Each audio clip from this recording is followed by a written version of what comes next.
আসসালামু আলাইকুম ভিউয়ার, সবাই কেমন আছেন? আশা করি সবাই ভালো আছেন। এখন জ্যামিতি শিখি, জ্যামিতি শিখি। সেটা হচ্ছে একটি ত্রিভুজের তিনটি বাহু 5, 6, 7 মিটার এবং নিকটতম বর্গমিটার। ত্রিভুজের ক্ষেত্রফল কত? একটি ত্রিভুজের তিনটি বাহু দৈর্ঘ্য 5, 6, 7 মিটার, নিকটতম বর্গমিটার। ত্রিভুজের ক্ষেত্রফল কত?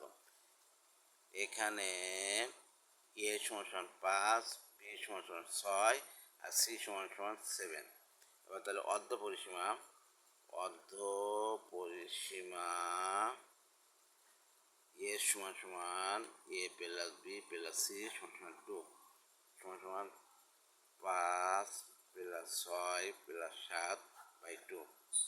তাহলে কি হয়?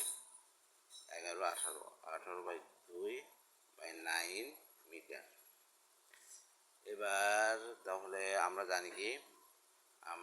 জানি ত্রিভুজের ক্ষেত্রফল সমান S minus A, S minus B, S minus C root S 9, 9 minus 5, 9 minus 6, 9 minus 7 সমান কি হয়?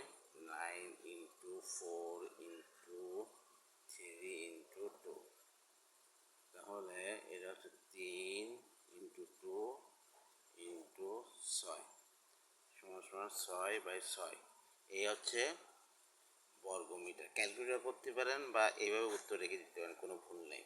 6 √6 বর্গমিটার লিখতে হবে, বর্গ লিখতে